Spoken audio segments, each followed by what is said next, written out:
Are you struggling to find delicious, nutritious meals that cater to your health needs? At Hearth Meals, we believe food is the best medicine. We offer premium dietitian designed and chef prepared meals tailored to address high cholesterol, hypertension, PCOS, prediabetes, or type 2 diabetes. Healthy meals should be easy. Our meals are designed with the latest nutrition science, prepared ready to eat, and home delivered. Healthy meals should use real food. Our meals do not have additives or preservatives. We use organic, whole ingredients. Healthy meals can strengthen your body. Our clients experience several health benefits after receiving our meals while managing their health conditions. We deliver across Connecticut, Delaware, Maryland, New Jersey, New York, Pennsylvania, Rhode Island, and Washington, D.C. Sign up today at www.hearthmeals.com using the promo code wellness01 for 25% off your first week of meals. That's promo code wellness01 for 25% off your first week. Health results are not guaranteed. Meet your new go-to for a fresh and inclusive approach to health. Wellness Rebranded is the pod where a dietitian, a personal trainer, and a mental health therapist combine perspectives to help you redesign your relationship with food, fitness, and your feelings.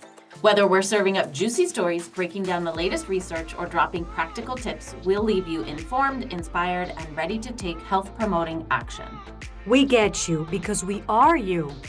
We've joined forces because we know that health isn't one-dimensional, and neither are you. Tune in for real talk that cuts through the wellness and diet culture hype. Stay for the laughs, the insights, and the feel-good vibes. Welcome back to another episode of Wellness Rebranded. It is Elizabeth, and I just said to Tara and Maria that I'm got my matcha latte in my hand, and I'm trying really hard to get my fa la la on for this episode. Maria clearly has hers because she's bouncing back and forth. La la la la la la la la la.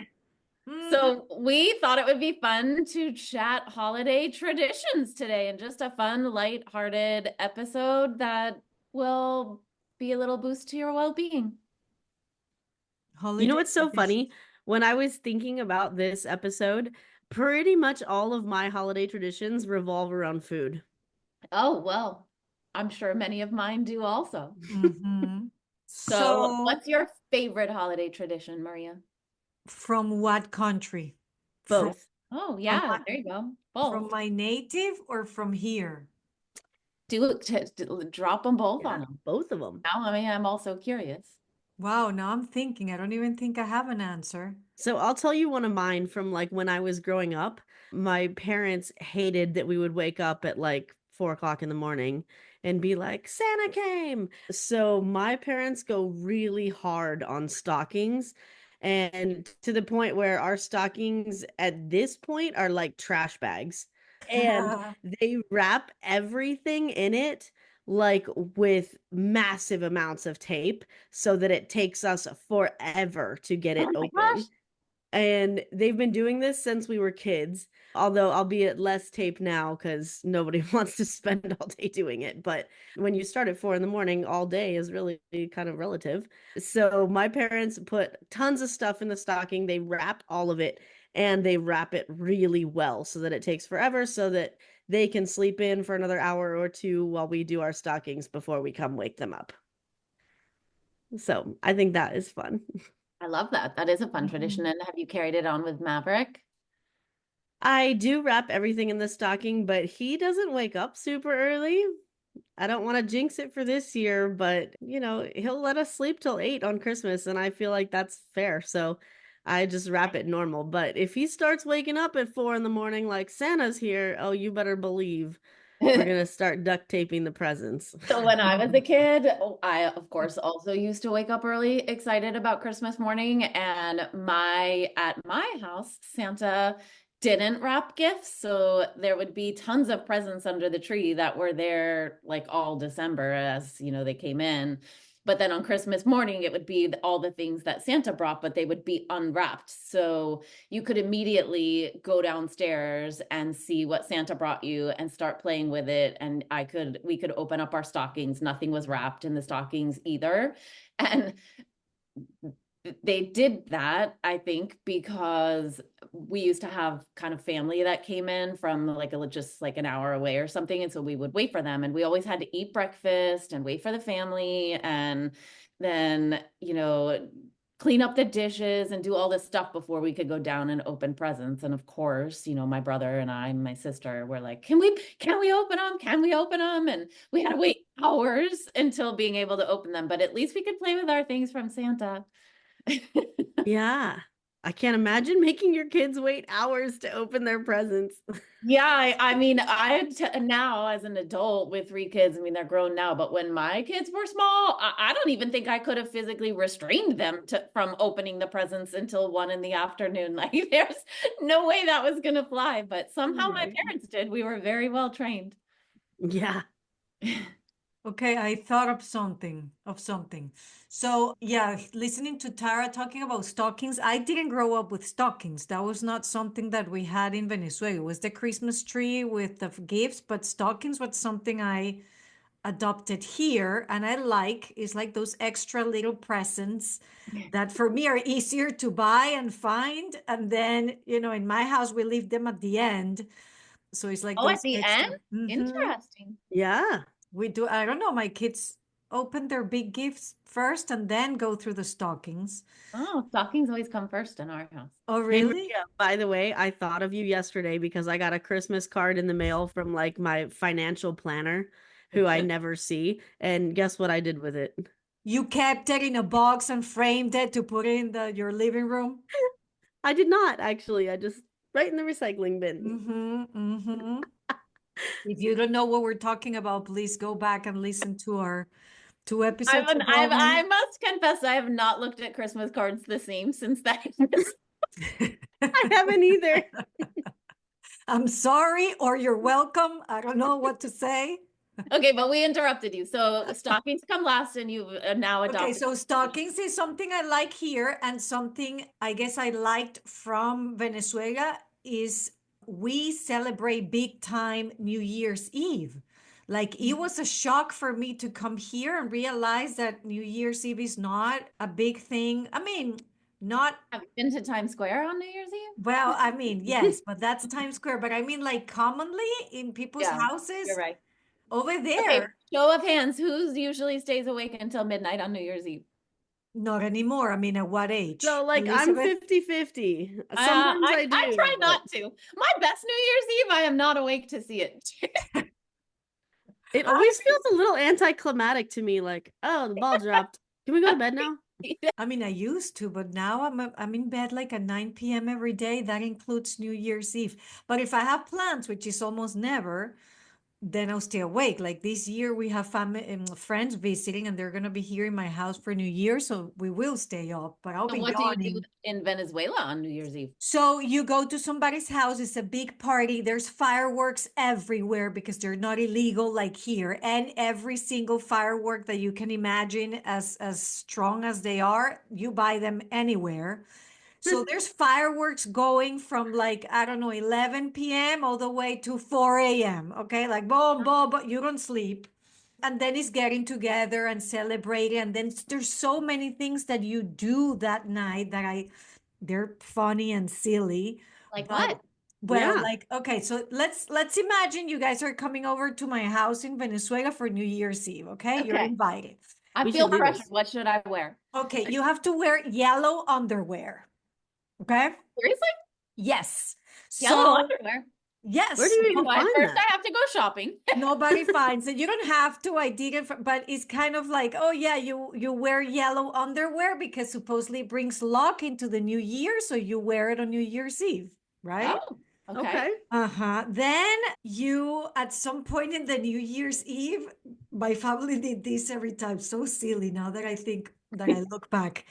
You go through the front door with your luggage, empty luggage, like kind of to send into the new year that you're going to travel, that you Oh, want I to love travel. it. So it's funny to see all your aunts and everybody just, passing the luggage around, and then they walk out and come back in, and then the other one walks out, come back in. It's so silly. oh, you do it like one at a time. Or at the I same kind of time, if love you have it. enough luggage, then I don't know. It's really funny, Oh actually. my Well, you goodness. can only fit one suitcase through the door at a time. Right. So And then the grapes. Do you guys do the grapes here? Do you I eat? don't do grapes. I think some people do. I've not, that wasn't like, I've not grown up with that, but I have heard it I mean, I'm always pro grapes. Same. So I think, yeah, what is it you eat like the grapes at midnight or something? I don't even really know. Right. So it's 12 grapes. And you know, those houses that have those, my dad had one that those old clocks that go like bam, bam, 12 times when it's yeah. 12. Or you will put the radio on. So they would do the 12 bells on the radio. So one grape with each bell. So of course your mouth like completely full after 12 grapes, one after the other, you Okay, this know? sounds like a choking This hazard. feels like a Exactly. Absolutely a choking hazard. And I don't even remember what the grapes are for. Good luck as well. Who knows? Probably. Well, have you heard of the ham and beans thing on New Year's Day? No. Have you, Tara? No. So my family didn't do this either, but my husband's family always makes ham and beans on New Year's Day, and it is, I believe, supposed to bring you good luck in the new year. Well, I good don't do luck. this, but I've heard that with black-eyed peas. Maybe it is ham and black-eyed peas. I'm not sure. I mean, Now, I'm is pro that black-eyed peas at any point too, so Same. I love bees. Black-eyed beans. Bring them on. so? If it beans, is it good luck or it's a year filled with a lot of visits to the bathroom? Beans, the magical fruit. So, Like, yes. that's So, how we yeah. want to start the year.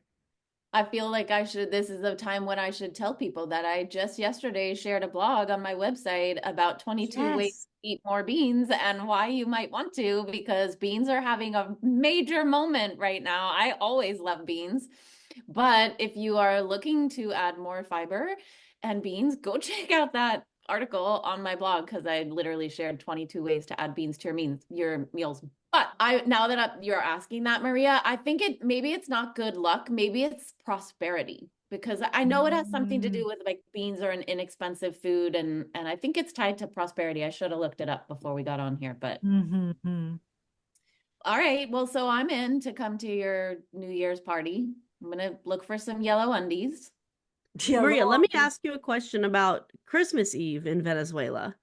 So a few years ago, my family and I went to Machu Picchu for Christmas, and we spent Christmas Eve in Aguascalientes. And I'm telling you, we didn't sleep at all because it was fireworks all night. Correct. Same. Yep. Fireworks on New Year's Eve and fireworks on Christmas Eve. We don't celebrate much of Christmas Day. Is the night, the Christmas Eve, that you go to different houses. Like my family will even like stop around other places sometimes just to try their food because everybody's eating the exact same thing. It's Oh, like really? this. What is it? It's like this tamal looking meat pie called ayacas, and it's covered in banana leaves. I don't love them, but it's every house. So, and every house makes them differently. So you will go like almost like food tasting, ayaca Yeah. tasting over, and people will exchange like, oh, here's the ones that I made, and then the other one. So we will have ayacas from different family members, and there's like, oh, tonight we're gonna eat Aunt Sylvia's ayacas, and I'm like, okay, I didn't like them, or you did. I was just gonna say, and is it like everybody knows Aunt Barbara makes terrible yakas and Yes, absolutely. they're like secretly judging them? Yes, I and love this. and people have their different ways, and they would not share. Like, how Oh, do they Yeah. make their own ayaca? So they will oh. always be like, oh, they're whatever So these really, people. this is like a competitive sport. Oh, This yeah. yaka business. Now that I think about it, yes, yes. So Dude, funny. so Marcus's family is Mexican and they do tamales every Christmas Eve. And it's like this big event where the whole family and friends and everybody gets together at the house and everybody's sitting around the table, like forming the masa. And, Yeah. they do theirs in like corn husks. Uh-huh. I think it's corn husks. It's not banana leaves. But everybody's making them. You make like hundreds of them, even though there might only be like 20 people there. You Yeah. easily make like 300. And so I felt bad one year that Marcus wasn't going to be able to be home for his like family tradition of this. And everybody's like passing the Crown Royal bottle around, like it's very festive. So I called up his godmother and I was like, hey, can I get the recipe? I'm going to make some tamales for dinner tonight for, or next week or whatever for Christmas Eve. And she was like, well, I don't really have a recipe. It's just like this and this. And then, you make the masa, you've been here, you know how it is. And I was kind of like, ooh, I do really well with a recipe. I don't do well with just add enough of this till it's whatever. So I spent the whole day making these tamales. I did eventually find a recipe that sounded like what she was talking about. So like they turned out okay, but Marcus was like super disappointed. I served him for dinner and he's like, "How? You just made all these like yourself? That was probably like a ton of work." And I was like, "Yes, yes it was. You're welcome." Did you make Um 300 of them though? I probably made like 30. Yeah. Which also, like, getting a recipe to be that small was also a challenge. But it was at that moment that I realized it's not really about the food. It's about the, like, everybody around the table and, the music and your drunk uncle and, that whole thing. So, like, Marcus was a good sport and he ate them and he was like, oh, these were delicious. Thank you.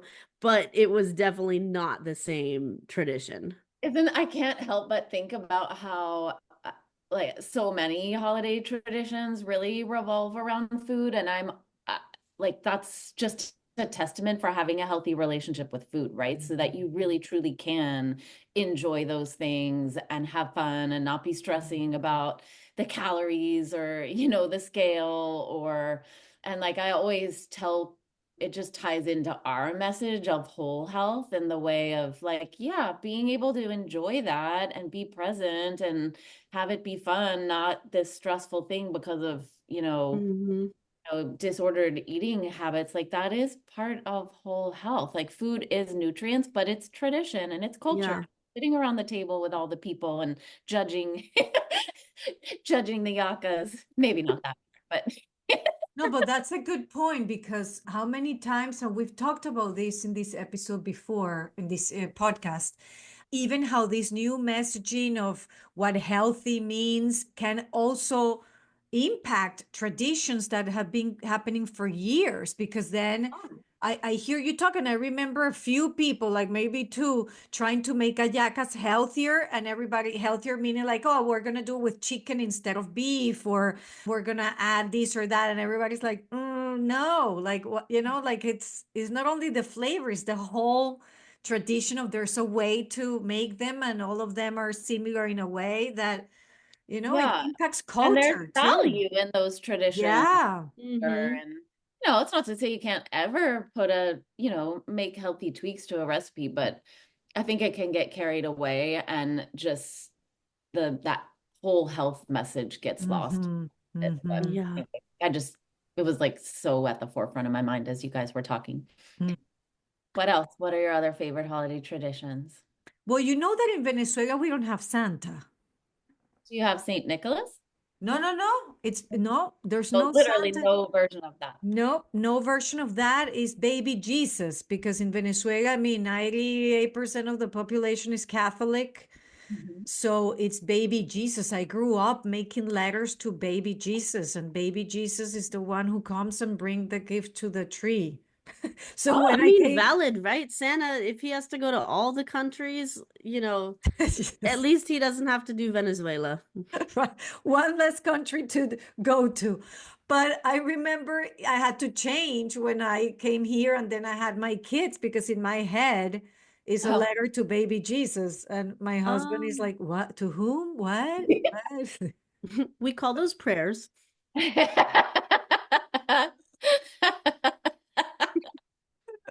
That's so Yeah. funny. When I was a kid, one of our holiday traditions was around, well, two things. Both involve baking because I grew up in an Italian family and food was definitely a huge part of our traditions. But back before when, like, so take yourself back 40 years when I was 10 years old. You couldn't just go into Trader Joe's or the grocery store and buy a gingerbread house kit. Like that didn't exist. And we had a neighbor who was German, and my mom, and she used to make these from scratch, homemade gingerbread houses. And my Oh. mom got the recipe, and then we started making them every year. So homemade gingerbread in the cookie sheet, and we would cut out the pattern and we'd make the icing and put them together. And then we had this very particular way that we would decorate them. And we used to make, that was like a big one. And then we created a smaller version of the pattern. And we used to make like dozens of them and give them out to friends and family at Christmas. And everybody loved them because like that wasn't a thing. Like nobody else had gingerbread houses. So and my mom like figured out how to put this like battery operated thing. So the Christmas tree had lights in it and you would push the button and it would like play music and Whoa. light up. It was really cool. So that was one of ours. And then the other one was we used to bake dozens and dozens and dozens and dozens, like hundreds. It seemed like, I mean, I don't know how many dozens, but at least like 30 different kinds of Christmas cookies my mom would start making in the month of December, and like dozens of each variety, and she would put them in tins and line them really well and stick them in the freezer. And then when it got closer to Christmas, we'd make these platters and we would also give them out to people, but we would also eat them. And my siblings and I were forever like going down to the freezer and pulling out like our favorite kind of cookies on a napkin and putting them in the microwave so that we could eat these Christmas cookies. But so this time of year, I don't do that. I don't make 30 different kinds of cookies because frankly, I just don't have that much time or inclination. But I do always make at least like 3 or 4 or 5 kinds of cookies, and I put them in the freezer, which I think a lot of people think is weird that they won't be as good, but they're just as good when you pull them out, and then you don't have to have a mad rush right before the end, and we all like it. Yes, my mom and I do the exact same thing. Usually we bake earlier than like now, but today when we're done with the podcast, I'm going to go over and we're doing cookie baking day and we'll put them all in tins and we'll put them in the freezer, and we will also give some out to people, although we do less of that, it seems like. But we'll have them on a big platter for Christmas Eve and Christmas Day and anybody who comes to visit, and Okay, so what are your top 3 favorite Christmas cookies? Only 3. So I love anything with peanut butter, which is like massively unfortunate because my son is allergic. So um usually my great great aunt Liz has this white fudge recipe, this peanut butter fudge that is like to die for. It's so good. So usually we will make that. My mom loves to do a church window with like the colored marshmallows. It is not my favorite, even though I am a marshmallow person. I like a Buckeye, that peanut butter with Oh. dipped in chocolate. I have a funny story about those. And you have to have like a sugar cookie, I feel like. Oh, that's so interesting. You didn't pick any of the ones that I would pick. If Ooh, somebody, what would you have my picked? top 3 favorite, definitely peanut butter blossoms with the Hershey Kisses, but That like is also like dark my top chocolate Hershey 4-ish. Kisses. My mom makes these. It's one of her like we laugh at Italian recipes that no one else can follow because it's not really a recipe, but they're mini coffee cakes. And Oh, essentially it's like a cinnamon roll with powder with like white icing and then either coconut or nuts on it. We all love those, but my mom is really the only person. Well, my sister can make them really good. I they're not the same when I make them. And then my third one, my kids would say like sugar cookies with the icing on it. That's definitely not my favorite. I don't know what my third one is, probably just like traditional, like a chocolate chip cookie, or I like those Dayton nut balls too, actually. yes, I like They're those also. golden powdered sugar. Maria, what about you? Are Christmas cookies a thing in Venezuela? Guys, here's my controversial opinion again. Oh, please don't say you don't like Christmas cookies, or I might have to X you out of this Zoom. It's like I am not a my cookie. life. Give her the X. I am not a cookie person. I'm sorry. I'm sorry. After this. Don't send me cookies and don't send me Christmas cards. We know where the cookies are gonna end up. No, that's not Wow, true. you don't like cookies?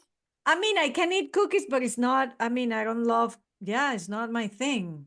But I'll Yeah, tell like I brought cookies to your house once and you ate them. yeah, I mean, I can eat them, yes. But it's not like you'll never That's find me probably how I baking feel cookies. about pie. I know it's a little bit anti-American not to like I pie, but also feel that way about pie. I don't like pie either, depending on the pie. But let me say this, Elizabeth, I've tried your mother's cookies and I never told you. oh, Actually, Whoa. yes. So the, last the time, coffee cake ones? no, I Okay, you gotta tried, try them. they were like sugar cookies with what it seemed like the kiss in the middle. Oh, that's peanut butter cookies. Yes. Okay. And the worst part is that your mom brings these cookies to an event that I had with her the last time. And I try the cookies. I'm like, oh, these are so good. Where did you buy them? I asked. I can totally picture what my mom would have said. Oh, I don't buy cookies. And your mom is like, I made them, but they look so perfect that here My I mom is am. an excellent baker. I'm not just saying that because she's my mom. My mom used to work in a bakery way when I was a little Oh, kid, and my mom made my wedding cake, and it looks like a wedding cake that you would get from anybody. Exactly. So I She's look like at a this. stellar baker. Okay, I looked at these cookies. They look perfect. I'm like, oh, where did you get them? And she's like, I made them. And I'm like, oh my goodness. Okay, great.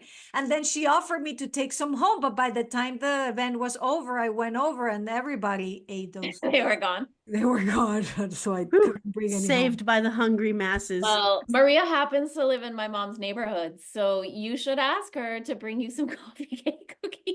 I should. I Will can tell not her. regret it. There, I if you can like tell. cinnamon rolls, you will love these cookies. And maybe she'll make them and then share some with me too. I'm going to text her. Yeah. Say, hey, I Wait, heard. somebody save me one because I'm You're intrigued. like, wait, can I? I like cookies. Out of the three of us, I'm a cookie fan. Same. Me too. Well, you'll never get cookies from me since I don't bake Mm. Okay, cookies. so I do have a question then. So obviously in the US, like making cookies, like Christmas cookies is a thing. Is there a comparable thing in Venezuela that's maybe not cookies, but not yacas, but something else? Yeah, when it comes to dessert, here's one interesting one that I don't like, but it's green papaya dessert. Hmm. Don't ask me how that's made. Don't ask me any of that. Google it. And it's green papaya dessert, and you find the recipe, but they put it like in these glass containers, and then they give it to people. So we will have that too, like green papaya dessert from Aunt Mary, whatever. But it's an actual dessert. It's not just green papaya fruit. No, it's a dessert because they put it like in this sugar, like brown sugar, something. Again, don't ask me. I'm sorry for any Venezuelans out there who might be listening to this. I'm sorry. But yeah, and then we have these cakes that is like pound cakes. We call them Christmas cakes, and they have like nuts and cherries, and I don't like Oh, them is it like either. fruit cake? Yeah, I guess. Are they black? Kinda. Yeah. Okay, we made What's those too. I everybody's don't. opinion about fruitcake? It seems to be a very divisive subject. I Hard don't like pass. them. Hard pass. Hard You're pass. also a hard pass. Hard So pass. again, my mom used to make fruitcake when I was growing up, and I have to say, like as a kid, I didn't know it was a thing about fruitcake that you weren't supposed to like it, and I always liked it. I've never really like chosen to get like buy a fruitcake somewhere or to make it myself, but I do like the kind of fruitcake she used to make. I feel like it's a little different because you are getting like fresh baked fruit cake that Mhm. probably has like fresh fruit in it, Well, which it was dried fruit. was Well, it dry? actually, I don't know. Some of it was dried cherries and things like Mhm. that, but I think it's like when you buy it in the store and it's like a brick that you could break a window with. It's like a different yeah, it experience than wasn't like like that. a yummy fresh cake. And Perfect. dry. Yeah. Yeah. No. So, what about non-food related traditions? Here's a question. Do you have any, like, especially now, do you have any holiday traditions that you would link with your, like, supporting your well-being? Like wellness related traditions at all? No. Okay. I mean, I think for me, we've talked about this before. I think giving to others is something that sometimes can help with your well being.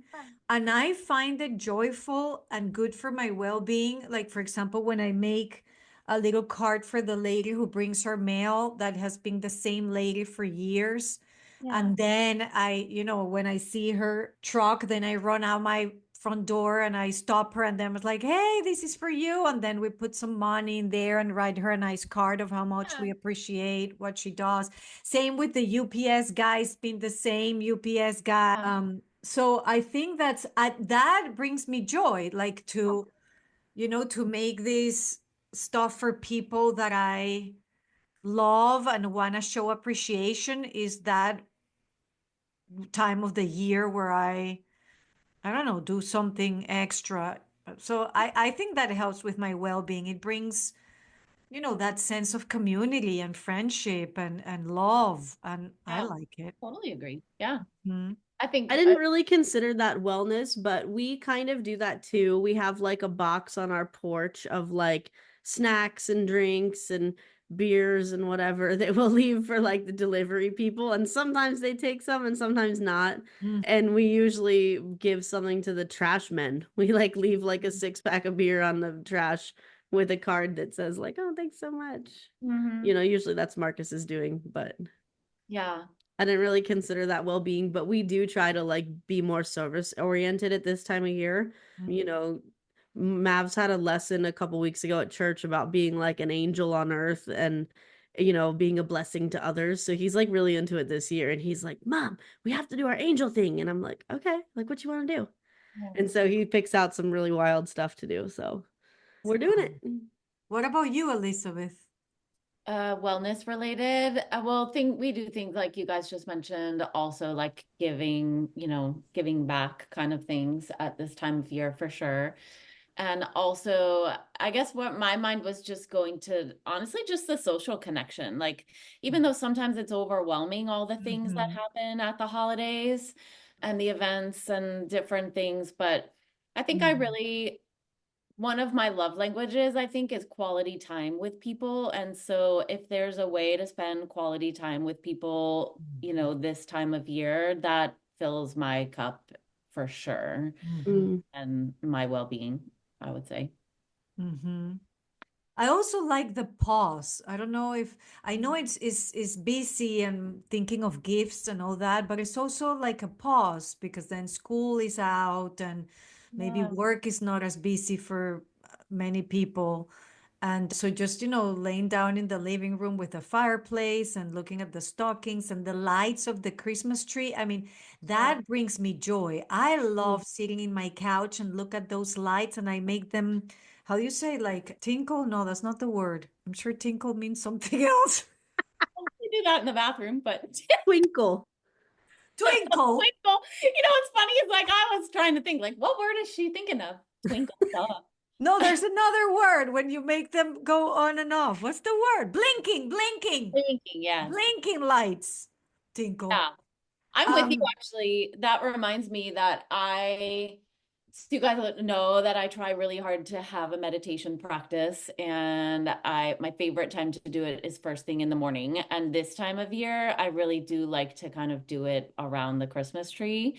Same thing, like it's usually dark when I get up and I love the lights and it is very like kind of calming and soothing actually, as long as I don't think about having to take the tree down because I really hate that tradition. But don't think about it. Just enjoy Yeah. until that day comes and then, yeah. I try not to. I have a friend. And your tree's huge, so that is a big undertaking. It is a big tree. And this year, I'm usually trying to be a little bit selective about the ornaments that I put on there. We have gazillion ornaments, but this year, for some reason, one of my daughters, it seemed like she didn't say it out loud, but I think she was on a personal mission to make sure that every single ornament we have ended up on the tree. And and so I keep looking at him like, oh my gosh, those all have to come off now. But I appreciated last night. I met some friends for Midnight Madness in downtown Annapolis, which is, when all the shops stay open till midnight for people that aren't from here. And it's very festive and there's carolers and movies playing in the street and, different like dance teams from schools. And it's really fun. But so we went to dinner and we were walking around Midnight Madness and then I gave them a ride home. And they said, this year we're trying something different with our Christmas tree. And I said, oh, well, what's that? Because I could see it in the window. They said, we didn't put any ornaments on it. They just had white lights. And I was like, oh, that's cool. I've actually often thought about doing that because I don't like taking the ornaments off the tree. And they were like, yeah, my friend said nobody really helped put them on. And I realize every year I'm the one putting them on and off by myself. And this year I just decided we're just going to look at the lights.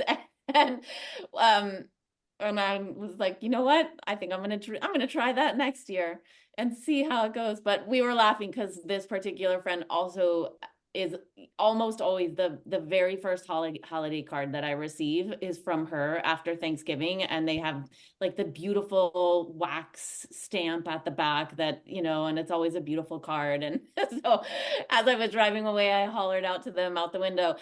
So you all the time you saved on the Christmas trees while you were able to put that card together so nicely. They were laughing, but but it made me think of the episode we did about holiday boundaries of like we all have our boundaries, right? Like I this year didn't put up, I mean, we put every ornament we own on the tree, but I'm not sending out a Christmas card.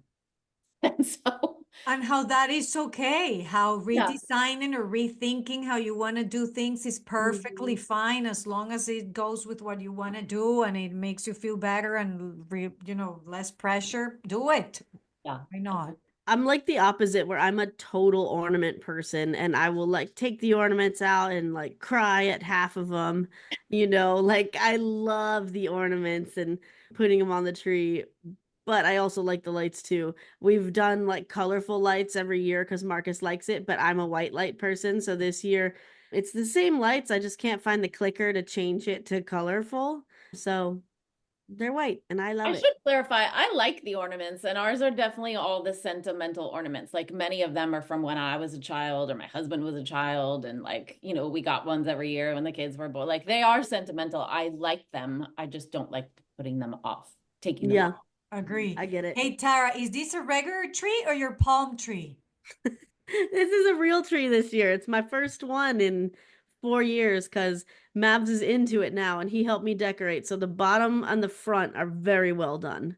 Ooh la The la. rest of it is a little bit sparse. Right. That's Those of you who don't know about Tara's palm tree, go on her Instagram account, Wellness Rebranded, which in case if you haven't followed us yet there, go check it out and you will see a picture of Tara's Christmas palm tree and you know what we're talking about. So this was super fun. I loved hearing about your traditions. I do actually. So I wanted to just remind people that because we are coming up on the end of the year and thinking about the January crazy diet chaos that's coming up. Diet culture, I'm sure you don't need me to tell you, is excessively and toxically very, very loud this time of year. And we really wanted to support you to push back on diet culture, to opt out of it, to move you closer to a happy, healthy, peaceful relationship with food in your body. And we designed a couple of special episodes to help you do exactly that. If you have not already done so, I encourage you to kind of pause right now. Click on the link in the show notes to go sign up for my free 5-day Discover Intuitive Eating Challenge. This is going to help you get out of the diet culture, the dieting, the restrictive mindset in 2025 and help you learn more about intuitive eating and how to have a healthy relationship with food. It's going to help you get unstuck with food if that is what you are currently feeling. I promise you will have bite-sized ways you can just dip your toes in. You will have lots and lots of opportunities to connect with me kind of in real time, and you will walk away with some powerful aha moments. And again, the link to that is in the show notes. Yes, and for those of you out there listening today, for you today is December 25th, and we hope that last night was a night where you found, peace and that connection with others, if that was the case, and for the rest of the year from now on to January, that you can find that pause and design those last few days of the year in a way that are beneficial for you, with you in mind as a priority. Thank you so much for listening. We will see you or talk to you in the new year. Right? Happy holidays, guys. We are always looking for products out there that support mental health and spread a good message. That's how we found Happy, Happii, and we fell in love with their mission and purpose. You can find well-made, beautiful jewelry, clothing, stationery with supportive messages. Here at Wellness Rebranded, we created an affiliate relationship with Happy to offer our listeners a 10% discount. Use the link in the show notes to check out all the amazing products, buy something for you or a friend or both, and let's keep opening conversations about the importance of prioritizing mental health. Thank you for listening. If you want to connect with me outside of this podcast, you can find me on Instagram at coaching_therapist. I'm Elizabeth. You can find me at Elizabeth Harris Nutrition or in my Facebook group, Health and Healing with Intuitive Eating. And I'm on Instagram and Facebook at Tara DeLeon Fitness. Guys, if you loved this episode or any of our other episodes, we would love it if you would leave us a review on Apple Podcast. It really, really helps us get the non-diet word out to the rest of the world. So please leave us a review. Yes, thank you.